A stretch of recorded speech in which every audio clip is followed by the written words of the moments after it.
I'm already feeling a bit scared, but I think this is something that I need to do. In 2016, I went on a trip to mountains for a month with my friends. I left my phone at home. In 2021, I stopped using my phone for a month. And in 2025, I stopped using phone for a week.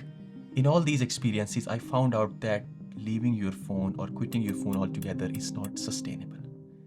Being an expat, I have friends and family in more than one countries, and it's hard to get in touch with them without a WhatsApp. Public transport was another hassle.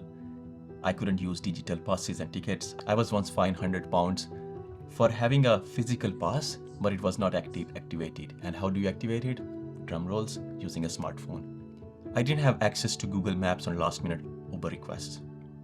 And there was always this background anxiety that something might go wrong and something terrible might happen, and which could have been avoided just by having a phone with me. It was very terrible, awful experience. But despite this experience, what I noticed that once the noise settled after a few days, I found myself being more calmer and more relaxed. It felt like I had found some hidden time, which was quite strange because even without quitting phone altogether, I was very mindful of how I use my time on phone. I thought about it and I realized that the reason I found more pockets of time is not some absolute availability of extra time. It's just that my mind is not cluttered with extra things and my time is not leaking every time I look at phone or every time there's a message. These time leaks happen in two ways. One, you pick up the phone, although it is for 2 to 3 seconds only, just to check time or just to check notification, and you put it down. But if you compound it over time, it's a lot of time that you waste. And second, which is more dangerous and detrimental, is that your mind is constantly switching context from one to another. So if you're working, there's a ping, you pick your phone, although you look at it and you don't reply right away, but just looking at the screen, you're getting distracted. It's like the background processes all the time. You look at social media, although you close the app after, let's say, 20 minutes, but whatever you have watched, though you're not consciously thinking about it, it is logged back in your memory. And when you stop using phone, for the few days, it is very difficult. And other than the challenges that I mentioned, you also crave that, oh, I should check news and I should quickly check what's happening around me. But once the noise settles, you feel that you have more time.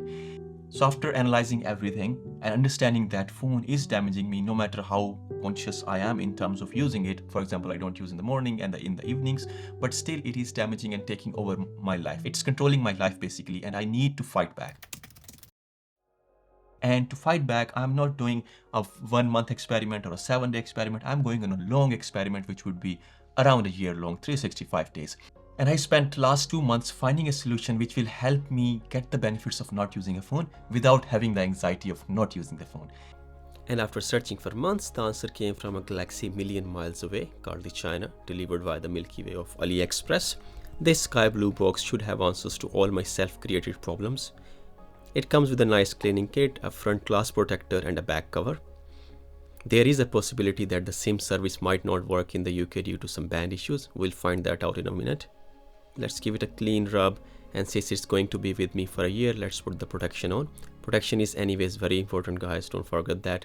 And I see some signals. I think this mission is a go. This is Queen F21 Pro. Not F22 Pro, not F23 or 24 Pro, very specifically Queen F21 Pro. This runs a stripped down version of Android, which means I can download the essential apps here. I can download WhatsApp, I can download Google Maps, and I can also download the Trainline app. The problem is, if I start to scroll, because this is a keypad and its screen is so small that if I start scrolling, let's say if I download Instagram and start scrolling, it will be buggy, it won't work, and that's the point. This adds a lot of friction for me to enjoy the quick dopamine that we enjoy by scrolling through Facebook or scrolling through Instagram or Snapchat. So I won't be installing any of these apps, only the essential apps, and this will be just like a tool which stays in my pocket and comes out when I need to show my ticket or when I need to call someone on WhatsApp. Now, I also understand that there are a lot of things that we cannot do on this phone, which we need to do in our daily life. So the problem started happening when this phone became a tool for everything. It's in our hand. We need to check something quickly. We can quickly Google it. We need to turn the torch on. We turn the torch on. But now in this experiment, this will become just a tool that comes out only when needed. And what do I mean by only when needed? There are some times when you want to look up some information and you want to do it quickly. I don't want to do that. I will have a pocket diary. I will keep writing whatever I need to search, and then I'll come home, search it on my laptop. That's not what this phone will be used for. This will come out, let's say, if I need to open my bank account to make a transaction, or if I need to do something which is requires more security, and installing it on a phone which has just like this, which unlocks like this, would be a bit dangerous. So for that reason, it will stay with me, but it will always stay in backpack. When I come home, the backpack is in my room, office, wherever, it just stays there. At home, I don't even need it. So that's my protocol. Now, you might ask, what will stop me from reaching into my backpack and grabbing this phone out? The answer is, I'm not going to leave this phone as it is, number one. And number two, there is a published research that you are more tempted to grab your phone when it is around you, on the table, in front of you. If you put it in your backpack, after a couple of days, you will even eventually forget that you have another phone. You will just be working with this phone. The changes that I will make to this phone is that first, I will delete all the apps that are not relevant. So I was looking at my phone. I have apps installed from last 3-4 years, which I used once, and it's still here on my phone. So I will be deleting all the non-essential apps. Only apps that will stay here would be the authenticator apps, my banking apps, or maybe 1 or 2 other apps that I might need in case of emergency. For example, Uber. If this doesn't work for Uber, although I'm very committed on making this work, but sometimes typing the address here takes longer, so I might use this phone for that.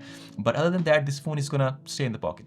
The second thing that I will change in this phone is that I will be blocking all the notifications. Zero notifications. If I'm tempted to get out of it, there will be nothing. It will just show me time. And if I have to look at time, I have my watch, I have my phone, I can look at the time there. And the third thing is, I know that we are evolved to look for colors, enjoy colors, and be tempted to grab things which are colorful. So what I'll do is I'll turn this into grayscale. This phone will not have any color. So even if I open something, it won't give me the dopamine that my mind is so badly craving all the time, and that I won't be tempted to use this phone. Yeah, it doesn't seem so attractive without the colors. This will be a long journey. 1 year of commitment of not using a smartphone. I'm already feeling a bit scared, but I think this is something that I need to do. When I stopped using my phone in 2015, 2016, I wasn't even addicted to anything. There were no shorts, reels, or TikTok at that time, but still I felt the need of leaving my phone and being in the nature and enjoying everything that is around me, and the benefits were extraordinary. And luckily I was surrounded with my friends, so if I had to make an emergency call, they were always with me. But now that I am way more addicted to my phone and it has become such an integral part of my lifestyle, and I feel that it's time to take an action. I don't think I am weak. I don't think I have a discipline problem. I think I'm fighting against a $1 billion, $1 trillion industry where the most smartest of minds who have put their energy, efforts, and all the resources to make me addicted to use their apps and their technology. I have to take the extreme measures which I'm taking today, and I'm really excited to start this journey, scared as well, but I think excitement and fear goes hand in hand. And I will be sharing monthly updates on my YouTube channel that how my journey is going. And I will also be sharing behind the scenes things and tricks that I'm learning and applying to myself in my newsletter, which you can join by clicking the link in the description. It's free to join. Please subscribe and join me on this journey, and see you in about a month.